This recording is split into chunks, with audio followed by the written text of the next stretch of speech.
I am David Licauco. I work in GMA as an actor and entrepreneur. Alam mo, may nabasa pala akong article sa'yo na shinare mo, you earn 50 million a year. Nagkaroon ka na ba ng relationship sa showbiz? Na showbiz yung partner mo?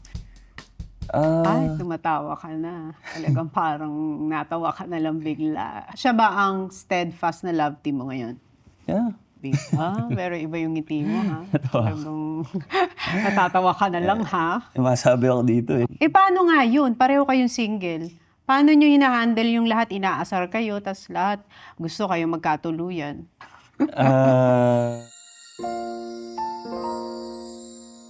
Ilang years ka na sa showbiz?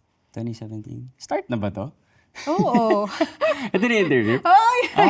Okay. Galing ah. Alam ko like, ano lang. 2017. So parang halos bagong-bago. I mean, started modeling mga 2014. 2017 ba yung Chinatown, Mr. and Miss? 2014. Paano ka nakasali doon? Parang nakita ko yung previous year, 2013, di ba? It was in ABS nga for the first time.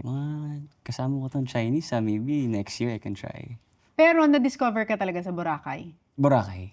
Oo, kasi uso before yung Lay Boracay. Nag-party-party lang, tapos may nag-approach lang sa akin na parang talent scout. Asked me if I wanted to be a model. Sabi ko sa mom ko, tinext ko siya, sabi ko, ma, may nag-invite sa akin maging model.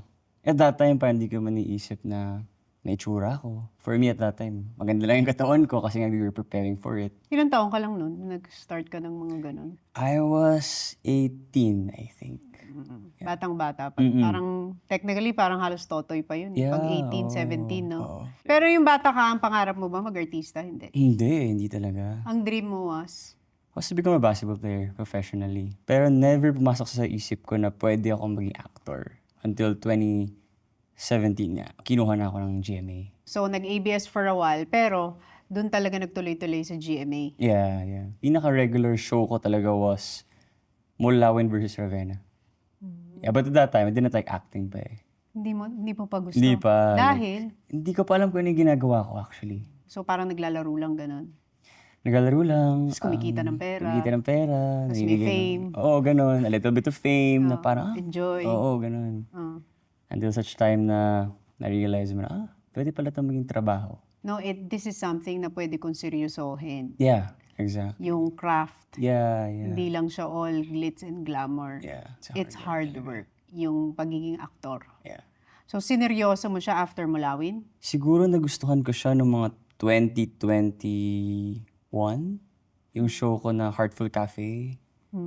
Parang doon ko na-realize na parang, ay, wow, saya pala mag-acting. Diba,